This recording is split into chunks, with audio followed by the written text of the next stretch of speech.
Hey guys, and welcome to Boho Jewel on YouTube. My name is Sandra, and today I want to share some tips with you about setting up your display for your fabulous craft items at a craft show or market. So the farmers market season is kind of coming to an end now, but we are definitely moving into those months where craft shows and events are popping up everywhere. Churches have them, sometimes schools have them, maybe you're in the door where someone does them every year, and that's always great.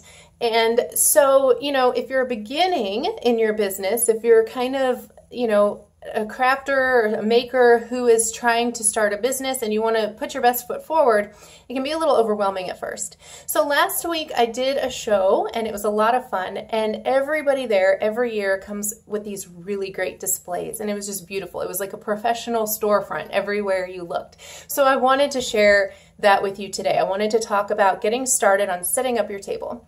So, when you have a nice display, that's like really one of the key ways to get customers to stop and check out what you're doing. You don't want it to be overwhelming, but you definitely want to get people's attention. So, tip number 1 for creating a display for your items: have your table covered. If you are setting up somewhere, maybe they have a table already there for you. Most of the time, if that's the case, they're going to be a little bit beat up. Even if they're not, they're going to be fold out tables or card tables, which are the same thing that you're going to be carrying to your shows. So if you have a naked table, it's going to, in the customer's mind, think flea market, yard sale, and that's going to automatically, in their subconscious, devalue what you have, no matter how amazing it is. They're going to be dropping price points. I hope that makes sense, because if it's just a flat table and things are laid out and you have this naked fold-out table, that's the impression that's going to initially be given. So create like a nice little tablecloth for yourself. So don't feel like you have to spend a bunch of money. Tablecloths can be really expensive. So don't think you have to go out and spend like 60 or 70 bucks on tablecloths. These were my first tablecloths, right? They're black. They have this cute little pattern on them. They're really thick and sturdy. And they're also curtains that I got at the Dollar General for like 10 bucks. So this was my first tablecloth. No one knew that they weren't tablecloths. They were really impressed because they thought they were. So 20 bucks, it got me through several years. So then kind of a change in my business name and in my theme and finding myself and all that stuff. I changed the color scheme and I changed everything a little bit. I went to Joann Fabric, got some fabric that was on sale for $2 a yard, and sewed it up myself. Just made sure that it would fit on the table. I did a pretty good job. I don't have mitered edges on here. Like, my corners are not mitered. So it's not professional. It's not something that I would sell to someone, but it works, right? And then I have my little table runners that I made to add a little emphasis so that you can get creative. If you're a creative person, get creative. Find something that works for you. So tip number 2 is think of a theme or a color scheme for your business, right? So this doesn't need to be complicated, and don't feel like you're totally locked into it either. Things change, people change, seasons change. But if you can keep some consistency throughout your table, and if you have an online shop, carry that over to your online shop, your business cards, all of that kind of stuff, it's going to create a consistency in customers' minds as well, and it's going to be helpful.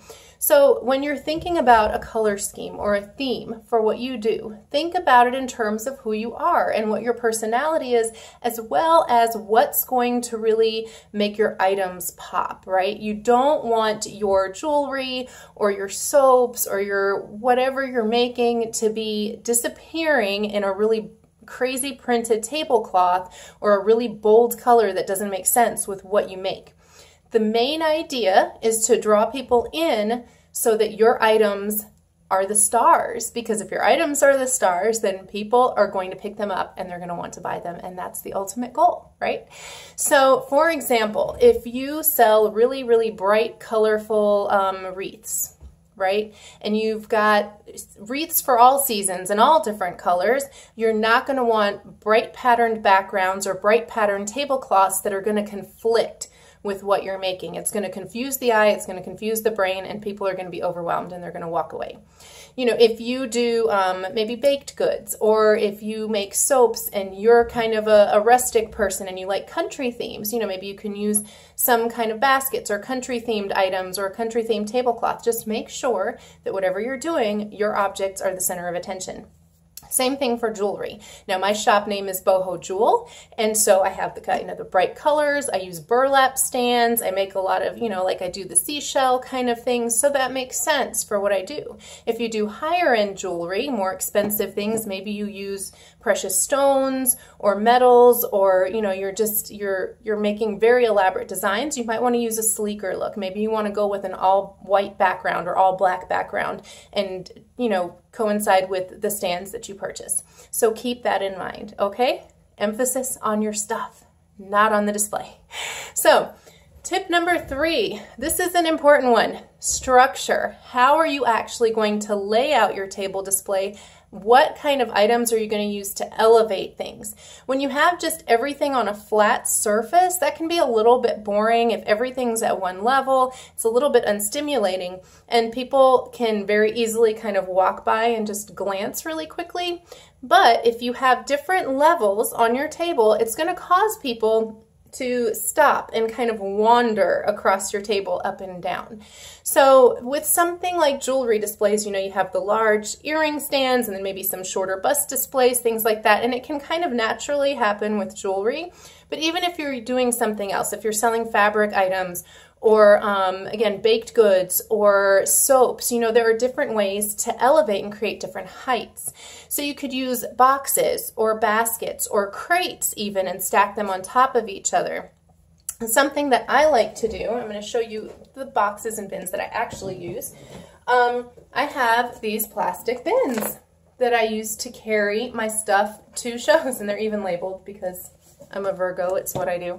So, and I have these different size bins for different things. So I empty my bins, and then, let me see if I can get it on the camera, and then I just put them on the table like this. Once they're empty, I put a couple of my little makeshift handmade tablecloths over top that fit these perfectly, and then I have some height elevation where I can put my business cards, I put my mirror, whatever I want to put on there. The main thing with your displays is to make sure that they're structurally sound, that they're stable, and that it's easy for people to get to what you're displaying. You don't want your customers to have to dig through things or dig behind things. You definitely don't want them reaching into something, reaching for something that's going to fall over. Stressful. Yeah, you don't want that, right? So keep it simple. Make it structurally sound. You can find lots and lots of ideas on Pinterest. What I would say on that too, don't get swept up in that, because I've seen some really cute, like homemade, handmade displays, and I'm like, that's really neat. I can't believe they did that. And then I'm like, it's in a flower pot like this big. How is that not going to fall over when someone tries to pull something off of it? So make sure it's structurally sound. Make sure that it is going to fit in your car for the way to the show, along with everything else you're packing in there, and make sure that it's going to be easy for you to set up. So you don't want to have to struggle with it when you're there setting up, especially if you're new to this and you're going to be nervous and it's going to be a little while before you get the swing of things. So tip number 4, K.I.S.S. Keep it simple, sweetie, okay? Don't make it more complicated than it needs to be. Have a nice table covering. Make sure you have some different heights to check out and look at. Have a few decorative items if you want. But again, make sure that they read as decorative accent items to accentuate what you're selling. If people think your decorations and accents are for sale and they're not sure what's decorative and what's handmade for sale, then you've gone way too far. I put out a few little flowers just behind some of my things just to add a little bit of interest, just some little fake flowers that go with the color scheme, and it's obvious that they're decoration. So just keep it simple and let it be fun. Now, the last tip I want to give you, number 5, practice makes perfect. So don't be ashamed or scared to set up at home before you actually go to your first craft fair.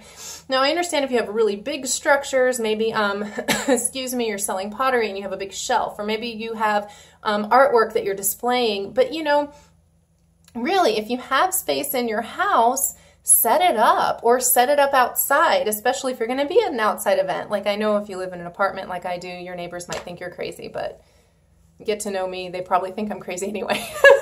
So just set it up so you get a dry run before you're in the actual event, nervous, getting things going, because, you know, those nerves can get to you. So lay everything out, and that's a really good way to practice to see how well your structures are working. You might make some changes. And my other tip on that, while you're practicing that, maybe you want to take out an item and practice wrapping it for your customers so that you have the swing of that, because especially when you make that first sale, you're going to be super excited and you're going to get fumbly. So practice makes perfect. I hope that this was really helpful to you guys. Let me know in the comments below if you are getting ready for your first craft fair, or if I've given you some new ideas and you've already been doing shows for a while. Please hit my little boho jewel bubble to subscribe for future tips and information, as well as some crafty things and DIYs. I hope you guys have a great day. Stay in touch, and I'll see you soon.